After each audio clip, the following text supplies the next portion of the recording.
Ya, ini sudah terlihat ya materi kita pada sore hari ini. Ya, saya akan memberikan materi tentang bagaimana kita menentukan kebutuhan air tanaman.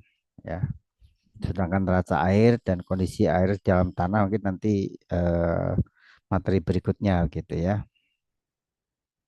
Nah, saya ambil dari FAO ya, Food Agriculture Organization ya, badan di bawah Badan Dunia ya, yang mengurusi tentang pangan gitu ya dan pertanian. Jadi di situ ada materi ya tentang bagaimana kita menentukan kebutuhan air tanaman. Ya, seperti yang kita ketahui bersama bahwasanya tanaman ya crop gitu ya. Jadi crop yang kita tanam tanaman namanya ya membutuhkan tanah ya, kemudian air dan udara ya serta cahaya ya atau sunshine ya radiasi matahari untuk tumbuh ya. Jadi tanaman itu kalau tanpa tanah, air dan udara serta cahaya matahari ini akan sulit ya untuk tumbuh optimum. Nah, cuman memang sekarang ada metode hidroponik ya yang menggantikan tanah dengan air gitu. Tapi intinya adalah bagaimana tanah dan tanaman air ini ya bisa mencukupi kebutuhan nutrisi tanaman gitu. Kemudian udara dan cahaya ini untuk pertumbuhan. Jadi empat faktor inilah yang dibutuhkan oleh tanaman ya. Nah, ini ilustrasinya ya bagaimana udara ya, kemudian air, radiasi matahari dan juga tanah. Jadi empat faktor ini ya secara konvensional gitu ya kata ya. Ini sangat dibutuhkan oleh tanaman. Yang pertama tanah ya, tanah ini gunanya untuk menjaga stabilitas ya dari tanaman itu ya, dia bisa berdiri tegak ya seperti ini kalau memang ada tanah gitu. Dan juga tanah ini ya menyimpan air nanti sini ya, air tanah ya, dan tentu juga nutrien ya di mana nanti tanaman dapat menyerap ya, menghisap begitu ya nutrisi tersebut ya melalui akar ya, melalui akar tanaman. Kemudian cahaya matahari ya ini sebagai sumber energi ya, sebagai sumber energi untuk tanaman tumbuh gitu ya. Jadi kalau nggak ada cahaya matahari itu tanaman itu tumbuhnya biasanya kecil kurus gitu ya, atau dia menjulang tinggi begitu kan, ada mencari cahaya gitu. Nah kemudian berikutnya udara itu ya digunakan tanaman ya, ya memungkinkan tanaman untuk bernafas ya, breathe gitu ya bahasanya ya. Maksudnya breathe ini kenapa dikasih tanda apa quote and quote begitu, karena memang bukan nafas seperti kita ya tapi berbeda mekanismenya, meskipun tanaman juga membutuhkan proses apa namanya respirasi begitu ya, ini respirasi itu. Nah ini semua tadi empat faktor ini yang dibutuhkan oleh tanaman ya.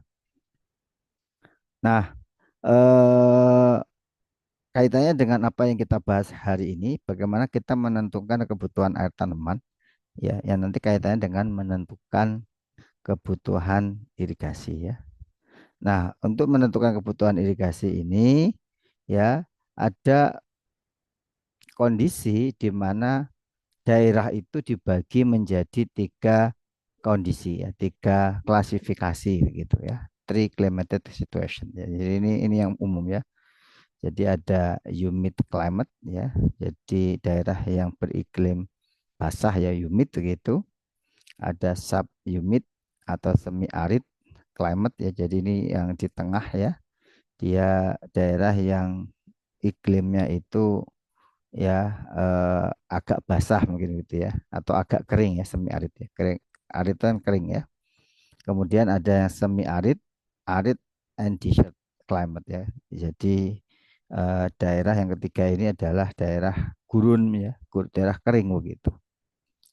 Nah, pembagian atau klasifikasi daerah ini didasarkan pada curah hujan tahunan. Ya, curah hujan tahunan. Kalau humid climate ya, daerah basah itu ya nilai total presipitasi ya hujannya itu ya di atas 1.200 ya. Anda bisa cek ya di daerah Anda masing-masing berapa eh, daerah berapa curah hujan tahunan di daerah Anda masing-masing. Itu juga penting untuk nanti menentukan eh, apa jenis atau klasifikasi wilayah. Kemudian yang kedua adalah subhumid atau semi arid climate ya. Nah, ini daerah yang memiliki curah hujan antara 400 sampai 1.200 ya. Dan yang terakhir adalah semi arid atau desert ini kalau kurang dari 400 mm per tahun itu ya. Nah, di sini daerah yang basah ya contohnya misalnya di Bogor. Bogor itu curah hujan tahunan bisa sampai 2.000 sampai 3.000 ya. Artinya dia daerah yang humid ya. Kemudian daerah Kalimantan yang dekat tropis yang dekat garis khatulistiwa itu juga tinggi biasanya curah hujannya. Tapi daerah-daerah kering seperti NTT ya, Nusa Tenggara Timur begitu, bagian NTB ya itu adalah biasanya daerah semi arid seperti itu. Nah, bagaimana kaitan dengan irigasi di daerah-daerah tersebut ya? Eh, di sini ada beberapa catatan yang harus diperhatikan ya. Jumlah curah hujan tadi yang ini ya, ini itu sebenarnya dia mencukupi kebutuhan air tanaman ya. Dia mencukupi kebutuhan air tanaman ya, ya untuk beberapa jenis tanaman ya. Dan biasanya juga mungkin kan terjadi excess water ya, air yang berlebih. Nah, ini ya kalau tidak dibuang ya, tidak di drainage maka akan menjadi masalah. Jadi tanaman itu unik ya. Ya, sama kayak kita ya, kalau kekurangan air stres, kalau kebanyakan air juga stres gitu ya. Maka kalau biasanya daerah-daerah humid climate ini yang menjadi menjadi tantangan adalah drainage ya. Bagaimana kita membuang air ya, daerah-daerah kayak wetland gitu, itu kita butuhnya drainage ya. Nah, kemudian yang kedua ya, yang daerah yang antara 400 sampai 1.200 mm ya hujannya per tahun ini juga sebenarnya cukup tapi hanya sedikit tanaman ya, tapi kebanyakan tidak cukup ya. Sehingga disinilah kita butuh irigasi ya, khususnya nanti di daerah apa di musim kering ya. Jadi kita butuh irigasi ya, ya. Bahkan kalau misalnya tidak ada air irigasi ya dia tidak akan bisa bercocok tanam ya, tidak akan bisa membudidayakan tanaman ya di musim kering ya.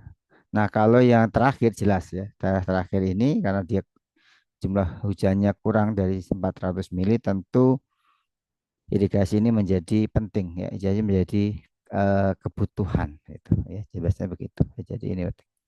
Nah, disinilah dua areal yang mungkin menjadi pertimbangan kita gitu ya.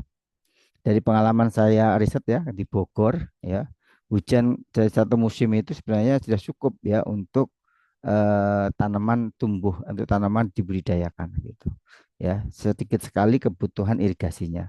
Itu pun karena apa eh, kita tidak bisa memprediksi hujan. Misalnya contoh kita pagi melakukan irigasi, ya ternyata siangnya hujan. Nah, artinya kan mau tidak mau hujan yang di siang hari itu harus menjadi drainase gitu ya ini ya. Ya. Tapi kalau di daerah-daerah ini mutlak ya. Saya juga pernah melakukan riset di daerah NTT sana ya, dia memang mutlak membutuhkan irigasi ini ya. Jadi ini kita harus mengenal tipe-tipe daerahnya ya, seperti itu. Nah, kemudian dua hal ya yang harus diperhatikan nanti dalam menentukan irigasi ya. Ada dua faktor utama ya di mana irigasi itu dibutuhkan ya. Yang harus kita ketahui yang pertama adalah jumlah ya air yang dibutuhkan oleh tanaman. Nanti di bagian akhir itu ada kebutuhan masing-masing tanaman. Nah, kalau sudah tahu jumlah kebutuhan air tanaman, yang kedua yang harus kita ketahui adalah berapa jumlah air hujan yang tersedia, ya. Ya. Nah, berarti irigasi itu adalah jumlah total air yang dibutuhkan dikurangi oleh hujan. Maka itulah irigasi ya. Jadi sini kita lihat, jadi rumusnya sangat simpel ya.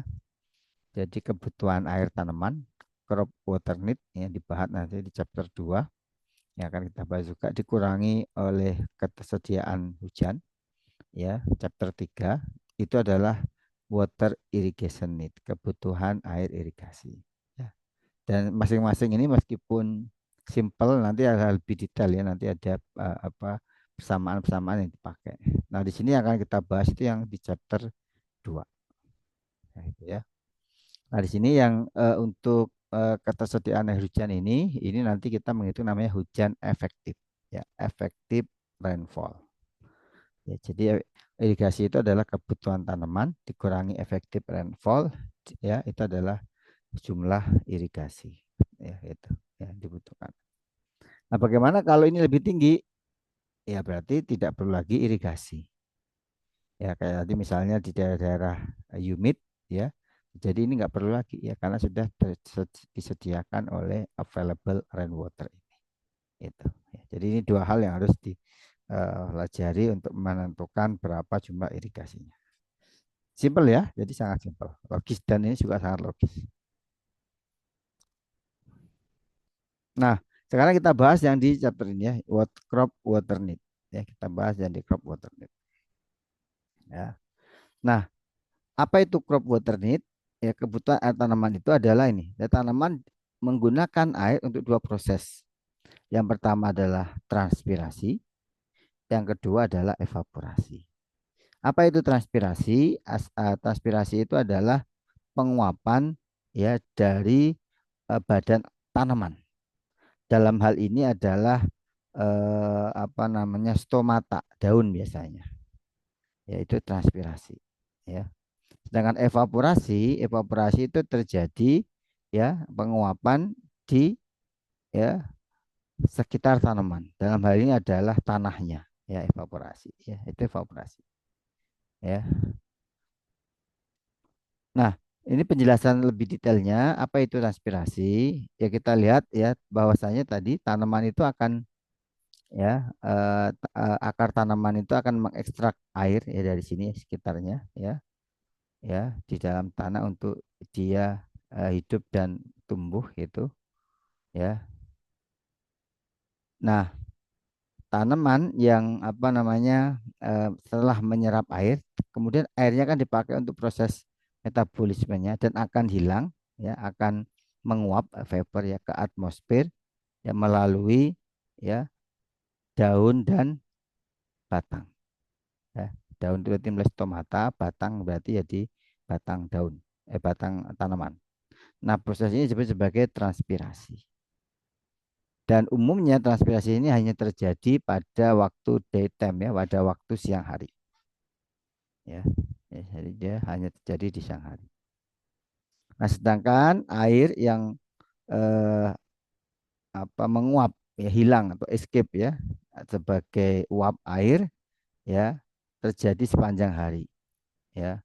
Baik itu terjadi pada permukaan tanah ya ya atau air yang berada ya pada permukaan eh, daun dan batang.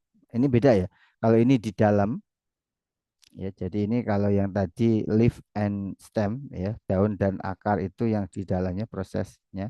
Kalau yang di sini itu di permukaannya. Jadi misalnya kalau misalnya pagi hari ada eh, uap air yang dia mencair di badan atau di batang tanaman dan juga di daun. Nah, kemudian dia hilang menguap. Nah, itu namanya masih evaporasi. Tapi kalau ya itu yang menguap itu melalui melalui stomata misalnya di daun itu namanya transpirasi. Ya, jadi harus dibedakan ya antara proses evaporasi dan proses transpirasi.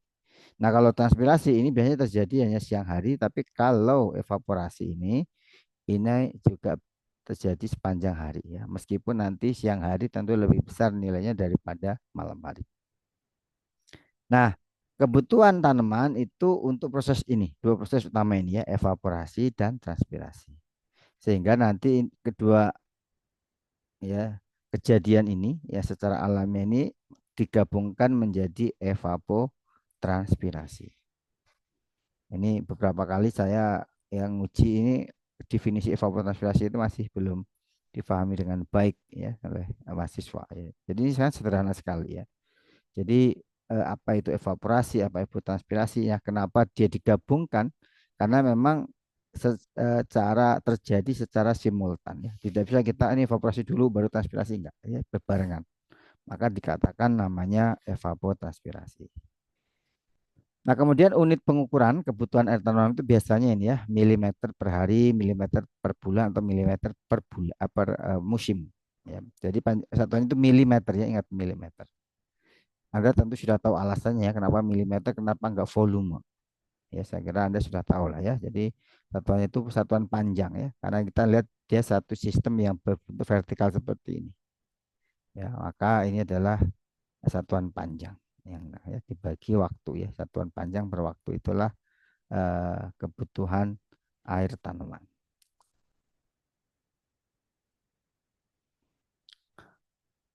Nah, ini contoh ya. Contohnya begini, misalnya dalam satu sistem, katakanlah ini ada tanaman, ya. Kemudian tanah ini kita ambil begitu dalam satu kotak begitu, ya. Katakanlah kebutuhan air tanaman, ya, untuk tanaman spesifik itu ya very hot, ya. Artinya dia sangat panas dan pada cuaca yang kering itu kebutuhannya 10 milimeter per hari. Ya, 10 milimeter itu kan setara dengan 1 senti ya, segini ya panjangnya 1 senti ya. Ya, jadi segini kebutuhan airnya. Dan ini sudah kondisinya apa panas ya. Ya, jadi Anda harus tahu juga ini kalau orang belajar irigasi ditanya rata-rata berapa kebutuhan tanaman setiap hari. Kalau 10 mili ini sudah besar. Ya, ini untuk mengakomodasi kalau kondisinya panas. Di Indonesia sendiri rata-rata itu di bawah 5 biasanya, 5 mili. Ya. Ya untuk satu kondisi cuaca tertentu apalagi seperti di Bogor ya, tapi kalau daerah-daerah kering biasa jadi mungkin bisa di atas 5, bahkan di sini sampai 10 milimeter per hari. Nah, apa arti 10 milimeter per hari ini? Artinya bahwa setiap hari tanaman membutuhkan ya air water layer ya, layar air artinya kedalaman air sini sebesar 10 milimeter untuk seluruh area. Jadi kalau kita ingin mencari berapa liter air yang dibutuhkan ya berarti tinggal dikalikan ini 10 mili dikalikan berapa luasan ini. Tuh. Ya. Jadi tinggal dikalikan aja ya. Ini panjang dikali luas itu akan ketemu volume. Ya. Jadi gampang ya. Makanya kita yang dipakai itu acuannya adalah panjang. Ya. Ini harus tahu ini ya orang yang belajar irigasi itu harus tahu ya seperti ini. Ya. Nah, di sini ya kebutuhannya sebenarnya ya ini airnya segitu. Nah, 10 milimeter ini ya nanti ya bisa dicukupi ya dengan katakanlah hujan ataupun dengan irigasi ya. Nah, tapi bagaimana kalau kita tidak ingin memberikan irigasi tiap hari? Bisa memungkinkan ya, memungkinkan kita menggunakan namanya intermittent.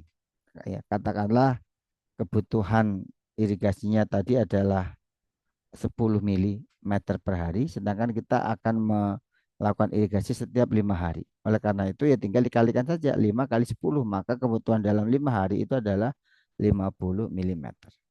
Ya, nah 50 milimeter ini yang akan kita suplai. Nah, 4 hari berikutnya itu tidak perlu disuplai lagi. Itu namanya intermittent. Ya, kenapa? Karena nanti harapan kita ya sisanya itu yang 40 milimeter ya itu bisa tersimpan di sini. Ya. Dengan catatan ya, dengan catatan itu simpanannya cukup, artinya tidak sampai dia jenuh atau tergenang. Sebab kalau nanti tergenang, ya dia akan cepat habis biasanya kalau tergenang. Jadi selain evapotranspirasi juga ada evaporasi dari badan air. Gitu. Ya, jadi kalau kita ingin memberikan tanaman langsung 50 milimeter per hari untuk 5 hari, maka harus dipastikan kondisinya itu tidak tergenang, tidak sampai bahasanya itu adalah jenuh. Ya maksimal jenuh lah ya. Setelah itu tidak boleh karena akan terjadi limpasan. Ya. Nah, prinsipnya dia akan menabung, menyimpan di dalam zona akar dan akan setiap hari diambil ya 10 milimeter per hari setelah tadi kebutuhannya. Jadi ibaratnya seperti kita nabung ya. Jadi kalau kita butuh sehari 100 ribu misalnya, jadi 5 hari butuh 500 ribu. Ya, jadi kita tabung uang 500 ribu untuk kebutuhan kita selama 5 hari. Baru nanti hari ke-6 kita ngisi lagi. Ya gitu. Jadi itu prinsip pemberian air juga seperti itu ya. Jadi sederhana ya. Meskipun ya tentu tidak sama dengan tabungan ya, karena harus diperhatikan juga faktor sifat fisika dari media tanamnya. Ya, oke. Nah berikutnya kita akan menentukan kalau tadi kita sudah bisa mengetahui secara umum ini. Nah ini lebih detail ya, kebutuhan air tanaman itu sangat tergantung dari cuaca. Ya, contoh tadi ya semakin panas ya kondisinya sunny cerah dan panas iklimnya, tentu dia membutuhkan air yang lebih perharinya dibanding kondisinya mendung misalnya ya, atau iklimnya itu lebih dingin ya, lebih rendah suhunya. Ini beda ya. Jadi ini maka climate sangat menentukan kebutuhan air tanaman. Kedua, jenis tanaman. Ya, nanti ada tabelnya ya. Jadi tanaman misalnya padi, kemudian tebu ya, sugarcane ya. Itu kadang dia lebih banyak membutuhkan air dibandingkan tanaman lain seperti beans, kacang-kacangan maupun gandum gitu. Ya, karena ya dari sisi luas permukaan tanamannya, dari sisi jenis tanam karakteristik tanamannya itu beda-beda. Ya, ibaratnya kita lah ya, laki-laki perempuan kebutuhan airnya itu tidak sama, ya, tidak sama, ya. Jadi ataukah katakan orang Indonesia dengan orang Arab atau orang Eropa yang mungkin badannya lebih besar secara rata-rata, tentu dia kebutuhan airnya lebih besar daripada kita. Tanaman pun juga sama. Ya. Kemudian berikutnya ada growth state. Growth state itu adalah tahapan pertumbuhan. Ini juga sama ya. Beda tahapan pertumbuhan tanaman, beda atau beda dari kebutuhan air tanaman. Ya. Ibaratnya ya anak kecil ya, balita ya dengan anak-anak, kemudian dengan anak remaja, dengan orang dewasa, dengan orang tua itu beda kebutuhan airnya. Tanaman juga sama ya, tanaman nanti itu dibagi menjadi 4 tahapan. Ada initial, ya ada crop development ya bahasanya ya, ada mid season dan ada late season. Ya minimal ada 4 eh, growth stage ya, 4 tahap pertumbuhan tanaman. Nah, itu juga. Nanti setiap tahapan itu berbeda-beda. Oke ya, kemudian pengaruh hal-hal yang mempengaruhi cuaca ya, hal yang cuaca yang mempengaruhi parameter cuaca yang mempengaruhi kebutuhan air tanaman. Ya, kemarin kalau nggak salah ingat saya hari pertama ya, ketika kita di Sikarawang itu saya tunjukkan ya ada alat atau sensor cuaca ya, seperti humidity, ya ini kelembapan ya, kemudian suhu udara ya, kemudian kecepatan angin dan tentunya ada radiasi matahari ya. 4 inilah ya setidaknya nanti yang menentukan kebutuhan air tanaman. Kenapa? Karena dengan 4 kondisi yang berbeda dari 4 parameter ini, kebutuhan transpirasi dan evaporasinya juga berbeda. Makanya kita ukur ya menggunakan alat automatic weather station dari 4 parameter ini. Ya, suhu udara, kelembapan, kemudian radiasi matahari dan wind speed atau kecepatan angin. Ya, nah ini katakan ya sangat tergantung dari kondisi cuaca. Ya, nah ini beberapa parameter cuaca ya tadi sunshine tadi ya radiasi matahari, kemudian suhu udara ya. Ini mempengaruhi crop water need, kebutuhan air tanaman. Nah, ini secara umum saja ya, secara umum pengaruh dari cuaca terhadap kebutuhan air tanaman. Ini contoh aja ini climatic factor ya, faktor cuacanya. Ya, kalau sunshine jadi kondisi cahaya matahari ada sunny, sun itu berarti cerah, ada cloudy itu berarti mendung. Nah, berarti kalau sunny kebutuhan air tanamannya itu besar, tinggi, sedangkan kalau cloudy itu lebih rendah. Kemudian temperatur ya, kalau dia panas ya dan dingin, tentu yang panas membutuhkan air yang lebih besar.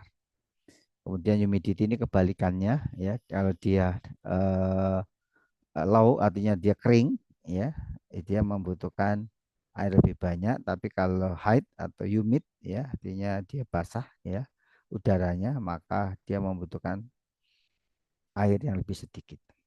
Kemudian wind speed kecepatan angin ya, kalau windy itu berarti dia anginnya lebih kencang ya. Little wind berarti airnya anginnya kecil. Nah, ini juga berbeda ya. Oleh karena itu ini sangat jelas ya bahwasanya satu tanaman itu dapat tumbuh di beberapa zona cuaca, zona iklim yang berbeda. Dan tentu kebutuhannya juga berbeda-beda. Ini contoh mais ya, jagung ya. Itu varietasnya dapat tumbuh di dalam cool climate. Ya, ketika di cool climate ini dia membutuhkan air yang lebih sedikit setiap hari ya, ya daripada varietas yang sama ya di iklim yang lebih panas. Jadi satu varietas yang sama-sama mais ya. Kalau dia iklimnya cool ya, artinya dia cool seperti ini ya, maka dia butuh air lebih sedikit daripada yang hot. Oleh karena itu harus ada standar ya, standar untuk tanaman ya. Ya, oleh karena itu useful to take a certain standard crop. Jadi kita harus ada standar tanaman untuk menentukan kebutuhan airnya. Nah, standar tanaman itu disebut tanaman ya, tanamannya itu disebut tanaman referen acuan ya, tanaman acuan. Nah, ini untuk menentukan berapa banyak air yang dibutuhkan tanaman per hari di beberapa jenis daerah yang berbeda cuacanya. Nah, biasa yang dipakai sebagai ya standar atau sebagai acuan tanaman ya, tanaman acuan itu adalah grass ya. Grass itu apa? Rumput ya. Jadi biasanya dipakai itu sebagai acuan itu rumput ya. Jadi ya kayak misalkan begini ya, ada satu orang yang dijadikan acuan untuk banyak orang gitu. Katakanlah orang yang tingginya rata-rata katakanlah 160. Nah, ini bisa dipakai untuk ya 150, dipakai untuk yang tingginya 180 gitu. Cuma nanti ada adjustment. Nah, gitu. Tapi setidaknya acuannya itu adalah yang tinggi 160 tadi. Nah, tanaman juga sama. Ini yang dipakai oleh tanamannya adalah rumput. Ya, rumput yang dipakai sebagai reference crop. Ya, ini untuk menentukan nanti kebutuhan tanaman, kebutuhan airnya. Nah, setelah jadi hasil penelitian, jadi kita dapatkan data seperti ini ya. Jadi ini kebutuhan air untuk rumput ya, grass ya. Ya, ya ini daerahnya, climatic zone-nya ini ya. Ini satuannya dalam milimeter ya. Katakanlah di sini low, medium, high ya. Katakanlah dia daerah kering. Daerah kering itu ya dengan suhu eh, rataannya itu kurang dari 15 derajat Celcius, maka kebutuhannya itu 4 sampai 6 milimeter gitu ya. Ya. Jadi kemudian semi arid, humid, subhumid sama humid. Kita lihat semakin ke sini kan berarti ya kondisinya dia semakin basah kan, kondisinya cuacanya, maka kebutuhannya semakin sedikit. Kemudian kalau ke kanan kita lihat ini medium and high, artinya semakin tinggi rata-rata temperatur udaranya. Semakin tinggi kita lihat ya semakin besar kebutuhan air tanaman ya. Ini contoh aja ya, contoh misalnya ada standar grass ya, standar dari rumput yang di tumbuhkan di daerah semi arid climate ya, di daerah cuacanya adalah semi arid ya, dengan suhu rataannya 20 derajat Celcius, maka kebutuhannya kurang lebih 6,5. Ya, ini ada sini ya, 6,5 suhunya ini ya. 15 sampai 2. Jadi ini kebutuhannya ini. Cara membahasnya itu ya. Dengan suhu ya, kalau suhunya sampai 30 ya, butuhnya kurang lebih 7,5. Nah, misalnya begitu ya. Jadi ini di sini ya untuk semi arid. Ya, tahun sini kalau more than 30 ya, saya sini ya 8 sampai sampai 9 gitu. Ya. Nah, kebutuhan apa tanaman acuan tadi atau reference crop itu dalam hal ini adalah rumput itu, maka disebut sebagai nanti perhitungan kebutuhan air tanaman itu disebut reference crop evapotranspirasi ya, evapotranspirasi ya, acuan tanaman ya, evaporasi acuan tanaman ya, reference crop evapotranspiration ya, atau reference evapotranspiration. Biasanya dia dilambangkan dengan ETO ya, ETO. ET, hurufnya gede, evapotranspiration, O-nya kecil, ya, ETO. Itu, ya. Nah, ETO itu nanti ada banyak model-model ya, mungkin juga sudah pernah belajar, ada model Penman mounted, model apa Penman ya, model hard grip dan seterusnya. Ya, banyak sekali jenis-jenisnya.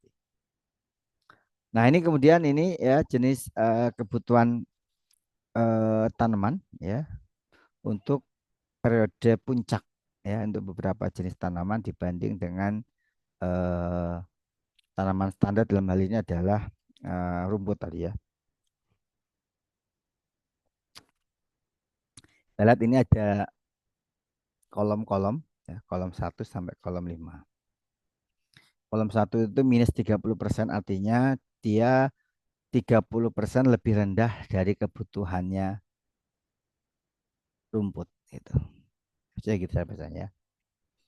Ya contohnya citrus, ya olive atau grapes ya, ya, ya anggur ya. Kebutuhannya ternyata dia 30% lebih rendah dari rumput.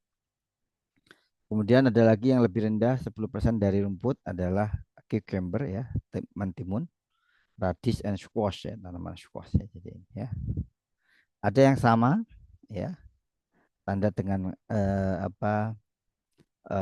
rumput ya, ada carrots ya. Apa carrot itu itu Wortel, makanan Pak. ya, wortel ya, makanannya kijang itu apa ya, carrot ya. Terus Xavier, lettuce ya, melon, onion, peanuts ya, peppers ini dia sama ya, mirip dengan grass, masuk grass ini. Ada yang lebih besar ya, 10% lebih besar, contoh barley, bean, mais ya, flax ya.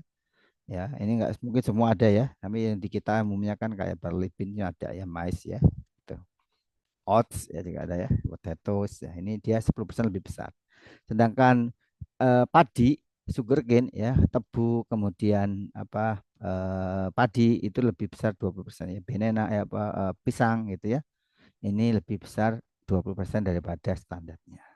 Ini makanya jadi pakai acuan ya. Nah, ini contoh-contoh menghitungnya ya. Ya, contoh ini sederhana ya. Contohnya misalnya ya, katakanlah kita menghitung hasil dari ETO-nya, crop evapotranspiration, ya, maaf, referen crop evapotranspiration itu 5,5 ya milimeter per hari.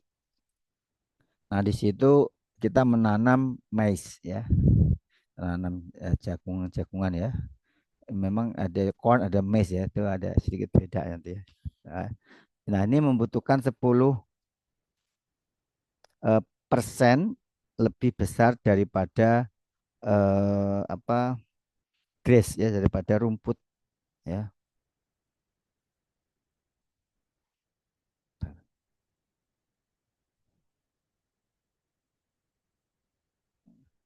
Ya.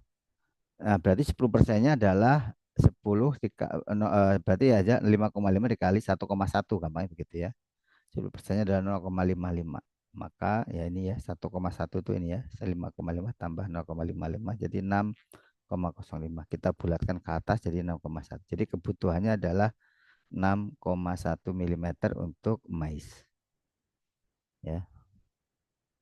Nah, kemudian Anda diminta ini untuk estimasi ya kebutuhan citrus, banana, onion, cucumber ya, dan seterusnya ini ya. Ya, for an area ya untuk area luasnya itu ya untuk standar gasnya adalah 6 milimeter ya. Citrus itu 30% lebih rendah ya berarti dikalikan 0,7 itu aja ya dari 0,6 ya. Ya, seperti ini ya. Nah, ini 4,2. Kemudian banana itu 20% lebih besar ya tinggal dikalikan saja ya. Kalau mau ini ya onion apa. Jadi ini untuk perencanaan sebenarnya ya. Ini untuk perencanaan ya. Kalau kita tahu wilayahnya, kita tahu jenis tanamannya, maka kita bisa tahu kebutuhan airnya. Itu. Ya ini disebut sebagai evapotranspirasi tanaman, crop evapotranspirasi. Nah, aktualnya bagaimana? Nanti bisa beda-beda aktualnya. Nah, aktual itu nanti perlu diukur begitu. Ya, nanti materi berikutnya itu ya. Ya. Nah, ini ada untuk mengukur evapotranspirasi tanamannya berdasarkan acuannya adalah rumput ya grass ya. Ini tinggal dihitungnya sama ya. Jadi ini tinggal hitung intinya sangat mudah ya. Tinggal kita lihat dari eh, apa tabel 3 ini. Gitu. Ya. Nah, kemudian ada apa jenis-jenis tanaman dengan periode tumbuhnya ya. Jadi kalau Anda tanya padi itu berapa lama sih tumbuhnya? Ya kita cari sini ya, padi rice mana ada nggak rice mana rice. Nah ini ya. Jadi padi itu umurnya 90 sampai 150 hari gitu. Jadi kalau Anda alfalfa ya, alfalfa ini mirip kayak rumput ya 100 sampai 365 setahun ya. Yang ini. Jadi kalau Anda ingin nanam, ini ya ada yang penelitian nanti budidaya tanaman gitu ya. Harus tahu berapa lama sih yang akan ini ya. Kalau mau cepat lulus ya cari yang mungkin nggak terlalu lama-lama. Contohnya ini bean green ya ini hanya 75 hari sampai 90 hari artinya 3 bulan maksimal ya kan itu ya. Lettuce misalnya selada ya 75 sampai 140 hari ya. Ya. Jadi kita bisa pakai acuan ini. Ini paling cepat, yang ini paling lama itu. Ya. Spinat yang gampang nih, spinat ya, bayam hanya 60 hari, ya 2 bulan ya selesai nih ya. Jadi ada lagi radis ya lebih cepat lagi 35 sampai 4. Biasanya sayuran daun ya yang diambil dipanen daunnya itu lebih cepat daripada dari bulir atau dari buah. Itu biasanya lebih lama. Ya karena dia butuh proses gitu ya. Kecuali kalau buah-buah kecil ya seperti bin kacang kecil ya dia lebih relatif lebih. Tapi kalau yang buah yang besar biasanya lebih lama gitu. Jadi ini ya sebagai acuan berapa lama periode tumbuh tanaman tersebut.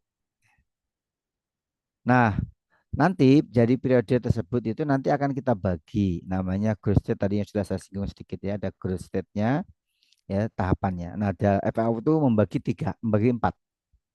Nah, cuman biasanya kalau orang agronomi mungkin beda lagi ya. Ini ada orang agronomi biasanya pembagiannya beda. Tapi karena untuk irigasi itu biasanya menggunakan empat tahapan tumbuh ini ya. Jadi initial state ya tahap awal ya. Kemudian ada crop development ya pembentukan vegetatif. Kemudian mid season tengah-tengah. Nah, di mid season ini biasanya ditandai dengan kalau dia berbuah itu sudah mulai terbentuk bunga. Kemudian di mid season juga ini sudah mulai ada pengisian bulir ya, grand setting ya, apa bulir-bulir sudah terisi. Gitu. Nah, terakhir adalah late season ya,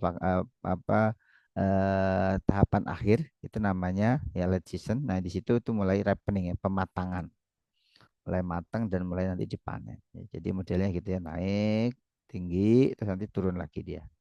Ya ini kalau periodisasi kita hidup ya misalkan ini anak-anak, ini remaja ya lagi sehat-sehatnya gitu. Kemudian ini dewasa, kemudian ini tua. Nah, gitu ya. Kebutuhannya juga modelnya gitu ya naik, kemudian peak, kemudian turun. Nah gitu ya. Nah ini umumnya FAO membagi empat ya untuk irigasi itu saya empat ini ya. Ya. Kalau orang agronomi mungkin ada flowering dibedain lagi, ya silakan saja yang ada masalah ya. Ripening, ya grain filling macam-macamnya dibedain lagi ya. Jadi ini nah bagaimana indikatornya? Nah untuk indikator air kebutuhan air itu kita baca di sini ya. At planting and during initial stage, jadi pada tahapan awal ini, di sini evaporasi lebih penting. Artinya yang menguap, yang hilang ya di sekitar antar tanaman ini lebih banyak.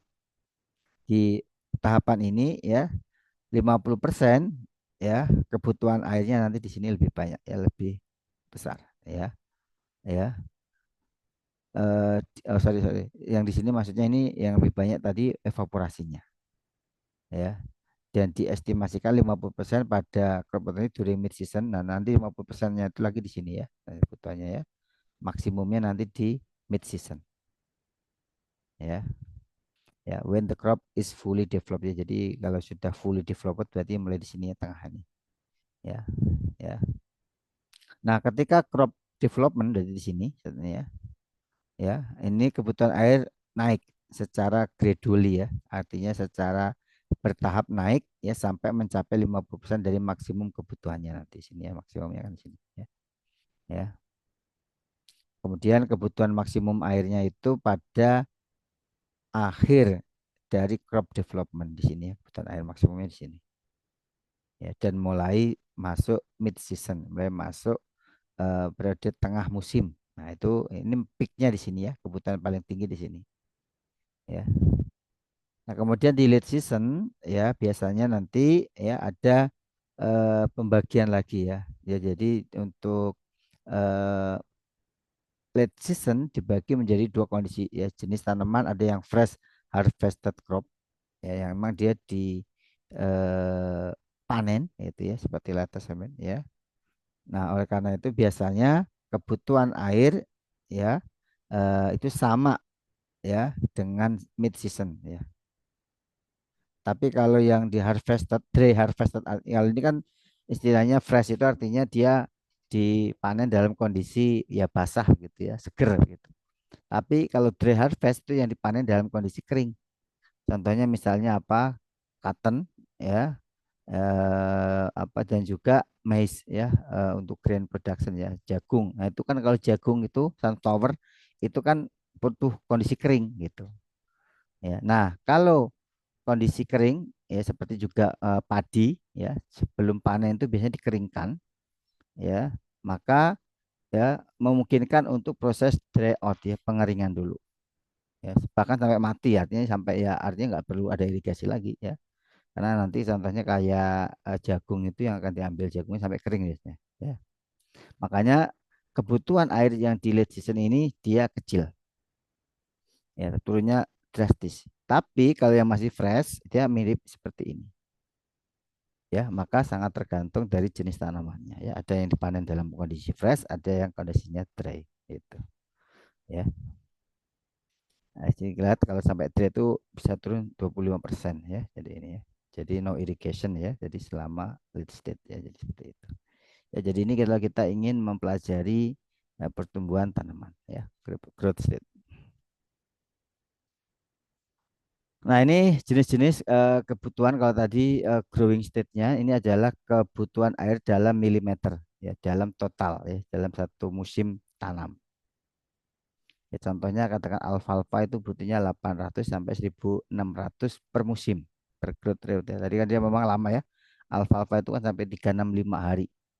Kemudian banana, pisang ini banyak ya 1200 sampai 2200 dan seterusnya ini ada apa rice itu 450 sampai 700 ya, jadi kita ada ya, sugarcane 1500 sampai 2500 ya jadi beda-beda ya melon misalkan ya 400 sampai 600 ini beda-beda. Nah, ini kita bisa jadikan acuan gitu jadi nanti kalau Anda misalkan penelitian menggunakan salah satu tanaman ini bisa dijadikan acuan kebutuhan air tanaman ya, jadi kalau kita misalnya ingin produksi padi ya kita lihat apakah tersedia air ya sebanyak ini untuk irigasi. Kalau nggak ada segini ya khawatirnya nggak cukup gitu. Nah, ya. Maka harus tahu kebutuhan ini ya, kebutuhan air ini. Gitu. Ya, ya. Makanya dikatakan di sini dikatakan untuk menghitung kebutuhan air untuk beberapa bulan ya selama musim tanam. Ya ini sangat complicated sebenarnya ya. Nanti dijelaskan di part 2 ya termasuk nanti ada menghitung hujan efektif ya dan seterusnya ya. Nah, teman, ini Anda diberikan gambar secara umum saja, ya. Jadi kalau ditanya ya jenis tanamannya apa, kita harus tahu dulu kira-kira kebutuhan airnya ini, gitu. Ya, jadi ini ya untuk memberikan pembaca beberapa nilai ya dalam kebutuhan satu musim, ya ini hal penting ini. Jadi, jadi ibaratnya begini, kalau kita ingin nanam apa ini onion, nanam bawang, ada nggak air segini? Kalau nggak ada, mending nggak usah dulu lah, gitu, gampangnya begitu. Ya, karena ini kita belum ngomongin hujan ya, kita baru ngomongin kebutuhannya. Ini baru yang pertama tadi. Ya, jadi ini ibarat kita kayak mau perang gitu ya, ingin nanam, ya kita siap sedia air kan gitu, supaya tidak terjadi kekeringan. Nah, ini kebutuhannya seperti ini. Nah, berapa volumenya ya tinggal dikalikan luas ya. Kalau Anda punya 1 hektar ya ini tinggal dikali 1 hektar ya. Nanti ketemu meter kubik. Itu yang akan disimpan airnya untuk memenuhi kebutuhan tanaman. Itu. Ya ini sementara itu kalau nggak salah ini kalau nggak salah ini setelah akhir ya. Ya ini belum selesai. Jadi ini untuk kebutuhan air tanaman. Ya, secara umum seperti itu. Sampai sini ada pertanyaan dulu.